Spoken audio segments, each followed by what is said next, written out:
اللہم صلی علی محمد وآل محمد وجل فرج آل محمد۔ تمام مومنین و سامعین و ناظرین السلام علیکم یا علی مدد۔ آج ہم آپ کو چند اس قسم کے اسماء کے لفظی معنی، تلفظ، اس کے افہام و تفہیم اور اس کی معنویت کے متعلق آپ کو بتانا چاہتے ہیں۔ یہ الفاظ یا یہ اسم یا یہ نام ہم اپنی معمول کی زندگی میں کافی استعمال کرتے رہتے ہیں، لیکن ہمیں ان کے تلفظ کا، ان کے معنوں کا، ان کی اس نام رکھنے کی وجوہات کا بھی نہیں پتہ ہوتا کہ یہ ہماری زندگی میں جو چل رہے ہیں، ہر روز کی ضرورت بن گئے ہیں۔ ٹھیک ہے، کوئی نہ کوئی نام تو رکھنا ہی پڑتا ہے، لیکن آخر یہ کیوں رکھے گئے، ان کی وجوہات کیا ہے؟ تو جن کو تو چلو ایک اسلامک طور پر کچھ نہ کچھ سٹڈی کا شوق رکھتے ہیں، ان کو تو پتہ ہوگا، لیکن تقریباً 95% لوگ ایسے ہوں گے آپ میں سے، میں چیلنج سے یہ کہہ رہا ہوں کہ ان کو نہیں پتہ ہوگا کہ جو میں بتانے جا رہا ہوں کہ واقعی ہمارے ساتھ ایسا تھا، اور ہم ابھی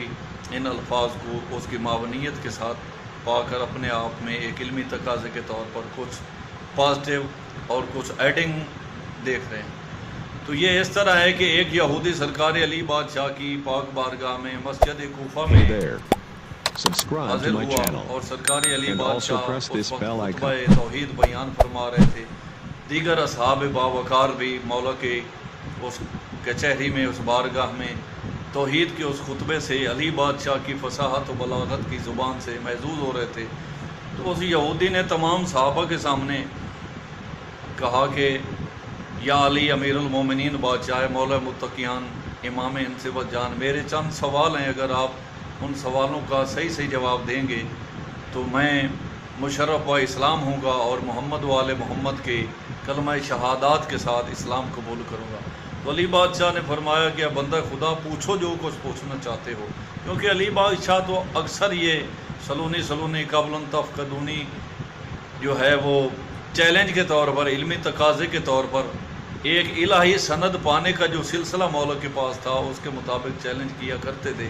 اور اکثر کہتے تھے کہ انا باب العلم والحکمہ۔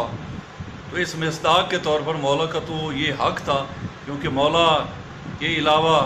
یا ائمہ طاہرین جو دیگر مولا کی اولاد میں سے تھے، ان کے علاوہ اس قسم کے سوالوں کا جواب کبھی کسی نے نہیں دیا، چاہے جو بھی اپنے آپ پر یہ دعوی علمی لے کر جو ہیں وہ مسجدوں، مسجد میں، محراب میں، منبر میں زینت انہوں نے کی ہو، رکھی ہو، لیکن یہ سوال صرف محمد وآل محمد کی زبان اطہر پر سے ہی جواب کے طور پر نکلتے رہے۔ تو یہودی کا یہ سوال تھے کہ آدم کو آدم کیوں کہتے ہیں، حوا کو حوا کیوں کہتے ہیں، بچے چچاؤں یا ماموں کی شکل کے مشابہ کیوں ہوتے ہیں، عورت کے خون سے کیا اعضاء بنتے ہیں، مرد کے خون سے کیا اعضاء بنتے ہیں، دنیا کو دنیا کیوں کہتے ہیں، آخرت کو آخرت کیوں کہتے ہیں، سما کو سما کیوں کہتے ہیں، گھوڑے کو اجد کیوں کہتے ہیں، خچر کو عد کیوں کہتے ہیں، گدھا یا گدھی کو جو ہے خر کیوں کہتے ہیں، درہم و دینار کو درہم و دینار کیوں کہتے ہیں۔ یہ تھے اس یہودی کے سوال۔ اب ذرا سنیں کہ علی بادشاہ سرکار نے کیسے اپنی فصاحت و بلاغت اور علوم الہیہ سے اس ہستی عظیم کے جواب دینے کا انداز دیکھیں کہ شہنشاہ فرماتے ہیں کہ آدم کیونکہ عدیم الارض تھے، اور 4 پانیوں اور 4 مٹیوں سے ان کی تخلیق ہوئی، پانیوں کو مٹی میں ملا کر گوندھا گیا، اور اس خمیر سے آدم علیہ السلام کا جو ہے مجسمہ خاص تیار کیا گیا۔ تو 4 جو پانی تھے ان میں سے کڑوا، شیریں، نمکین اور بدبودار، یہ 4 پانی تھے، اور اسی طرح 4 مٹیاں تھیں، سرخ، سفید، سیاہ اور زرد رنگ کی، یہ 4 مٹیاں تھیں۔ جو شیریں پانی تھا وہ آدم علیہ السلام کے حلق میں رکھا گیا، جو بدبودار پانی تھا وہ ناک میں رکھا گیا، جو کڑوا پانی تھا وہ آدم علیہ السلام کے کانوں میں، اور جو نمکین تھا وہ آنکھوں میں رکھا گیا۔ اور جو بچے اپنے چچاؤں یا ماموں کے مشابہ ہوتے ہیں، اس کی وجوہات یہ ہے کہ اگر مرد کا خون عورت کے خون پر حاوی ہو جائے اور پہلے قرار پا جائے تو وہ چچاؤں یعنی ددیال کے سلسلے میں ان کی شکل و مشابہت ہو جاتی ہے، اور جو خون عورت کا ہے اگر مرد کے خون پر حاوی ہو جائے اور پہلے قرار پکڑ جائے تو بچوں کی شکل و شباہت جو ہے وہ ننیال پر چلی جاتی ہے، ان کے ماموں پر چلی جاتی ہے۔ عورت کے اعضاء سے، عورت کے خون سے جو بچوں کے اعضاء تیار ہوتے ہیں وہ ہیں بال، جلد اور گوشت۔ مرد کے خون سے جو اولاد کے اعضاء جز تیار ہوتے ہیں وہ ہے پٹھوں کا بننا اور ہڈیوں کا بننا۔ اسی طرح مولا نے فرمایا کہ سما کو سما اس لیے کہتے ہیں کہ سما کیونکہ وسم الماء ہے، یعنی معدن الآب ہے، اور آب کیونکہ زندگی رکھتی ہے اس لیے سما کو سما کہتے ہیں۔ دنیا کو دنیا اس لیے کہتے ہیں کیونکہ دنیا فانی ہے، اور پھر یہ ایک نہایت ہی کم قیمت چیز ہے، اور اس کی طرف لوگوں کا جتنا بھی حرص ہے، حسد ہے، ایک دوسرے پر وہ فوقیت لینا چاہتے ہیں کہ میں دنیا کو زیادہ پا رہا ہوں، تو ان کے ساتھ اس دنیا کا بھی خاتمہ ہو جانا ہے۔ باقی رہا سوال آخرت کا، کیونکہ آخرت ایک بیش بہا قیمت ہے، اور اس میں دنیا میں کمائے جانے والے اعمال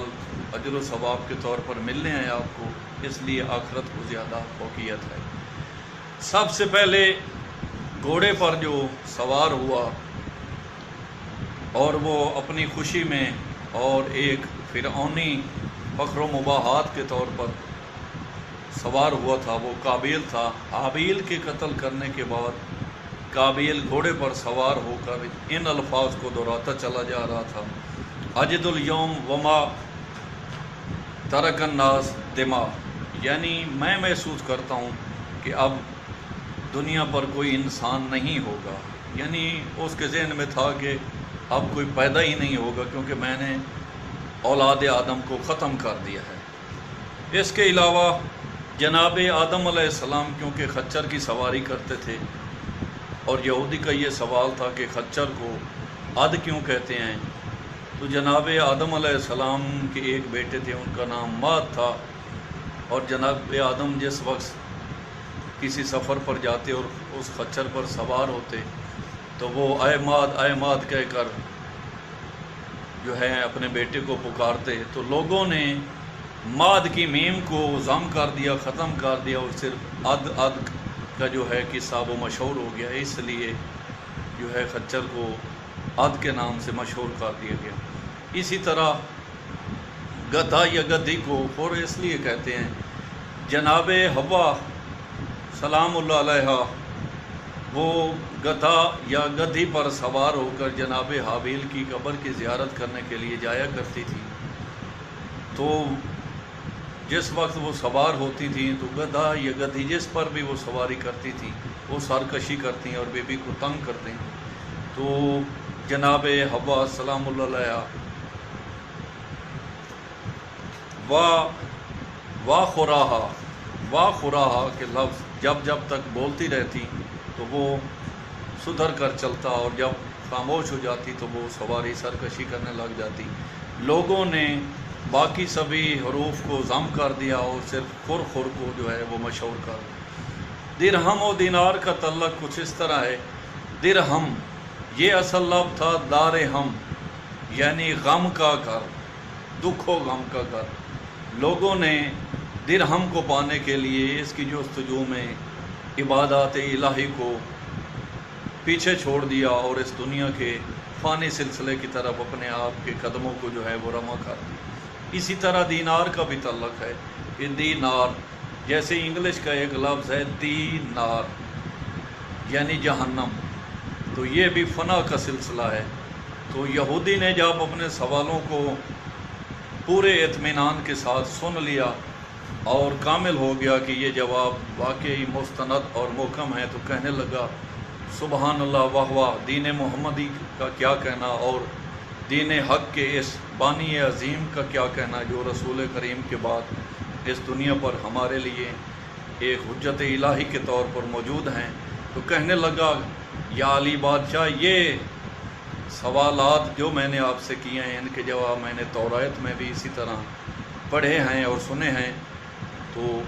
سرکار علی بادشاہ کے ہاتھوں مشرف با اسلام ہوا اور سرکار علی بادشاہ کی پیروی کرتے ہوئے جنگ صفین میں شہید ہوا۔ تو مالک کائنات ہمیں محمد و آل محمد کے اس بارگاہ عظیم کی اطاعت کرنے کی توفیق عطا فرمائے، جس اطاعت کا مین زمرہ یہ ہے کہ اگر ہم نبوت کے قائل ہیں، پیغمبر و دیگر مرسل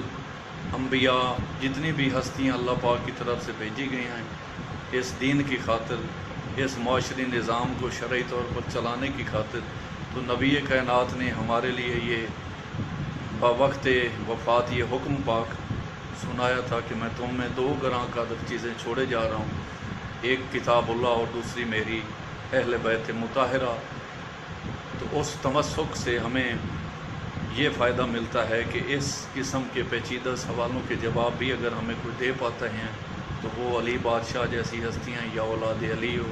اولاد نبی ہو یا اولاد بطول ہوں، تو ہمیں اس پاک گھرانے کی مالک کائنات غلامی عطا فرمائے اور سچا اطاعت گزار بنائے۔ انشاءاللہ مزید سوالات کے جوابات جو ہمیں اس علم کے در و گھر سے ملیں گے آپ کو پیش کرتے رہیں گے۔ ہمیشہ دعاؤں میں یاد رکھیں، اپنا خیال رکھیں۔ اللہ حافظ۔